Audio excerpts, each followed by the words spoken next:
প্রিয় নেতাজি, অনেকদিন ধরে চিঠি লিখব ভাবছিলাম, কিছুতেই আর হয়ে উঠছিল না। আজ কোনো একটা ঘটনার নিরিখে তোমাকে চিঠি লিখতে বসলাম। ছেলেবেলায় আমাদের দোতলা ড্রয়িং রুমে তোমার ছবি, জন্মদিনে পেতাম বই, সেখানেও তুমি। বাবার গল্পে তোমারই বীরত্ব, দেখতে দেখতে, শুনতে শুনতে ক্রমে আমিও তোমার ভক্ত। বাবা বলতেন ইন্ডিয়ার আর একজন নেতাজির দরকার ছিল।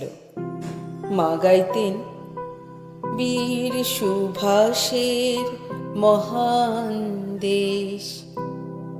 দাদু বলতেন ছেলেটাকে ওরা শেষ করে দিল। ঠাম্মার চোখে তখন আঁচলের খুঁট। এসবের মধ্যে বড় হওয়া আমিও কেমন একটা ঘোরের মধ্যে থাকতাম। ভাবতাম পারতে, তুমি সব পারতে, যদি একবার আর একবার আমাদের মধ্যে তোমাকে পেতাম। আজ উত্তর 40-এও আমার একই ঘোর। তুমি পারতে, কেননা দেশের মাটিতে দেশপ্রেমের মতো জোরালো একটা ঝাঁকুনি দেবার ক্ষমতা তখন আর কারুর ছিল না। এখনো আছে কি? তোমার হারিয়ে যাবার পর দেশে কত কমিশন বসেছে। ভারতের পূর্ব পশ্চিম উত্তর দক্ষিণে কোনো পীর, কোনো সন্ত, কোনো দয়ালু বৃদ্ধকে দেখে ভুল করেছে সবাই, ছুটে গেছে তুমি মনে করে, কিন্তু ফিরেছে মাথা নেড়ে। তবু তোমাকে পাবার আশায় বুক বেঁধেছি। তুমি তো শুধু বসুবাড়ির নও, গোটা ভারতবর্ষের মণিকোঠার হীরক, যার আলোর শুদ্ধতা কালোকে সাদা করতে পারে। এই বিশ্বাসে ভর করে সবাই ভেবেছিল তুমি আসবে, আসবেই, কিন্তু এলে না। কেটে গেল অনেকগুলো বছর, পেরিয়ে এলাম জীবনের অনেক গলিখুঁচি। তুমি এখন বিমানবন্দরে, সভা সমিতিতে, রিসার্চ ব্যুরোতে, এমনকি ছেলের নামকরণেও। শুধু হৃদয় যেন দোলা দেয় না।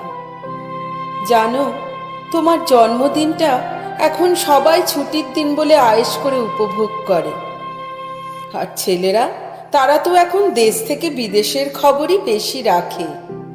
আর মেয়েরা, তারাও স্বাধীনতার ভেলায় চড়ে হতচকিত। শুধু মাটিটা কাঁদে, সেই কান্না যেন ভূমিকম্প, খরা, এলেনিনো, বন্যা হয়ে চারিদিক ভাসিয়ে দেয়।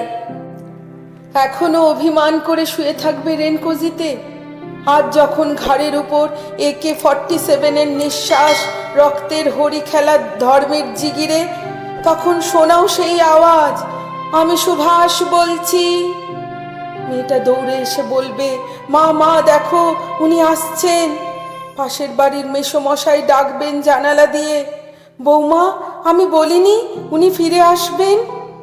খোলা জানালা ধরে দাঁড়াবেন মায়েরা, তাদের ডান হাতে শঙ্খ, বাঁ চোখে জল।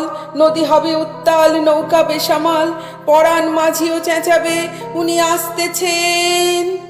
সবুজ মাঠে শিশুদের হাতে পতাকার দোলা, উনি আসতেছেন, উনি আসতেছেন, উনি ফিরে আসছেন।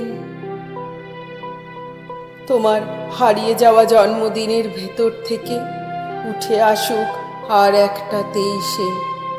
আজ স্বাধীনতার ঠিক আগের মুহূর্তে দাঁড়িয়ে তোমাকে আমার এই চিঠি।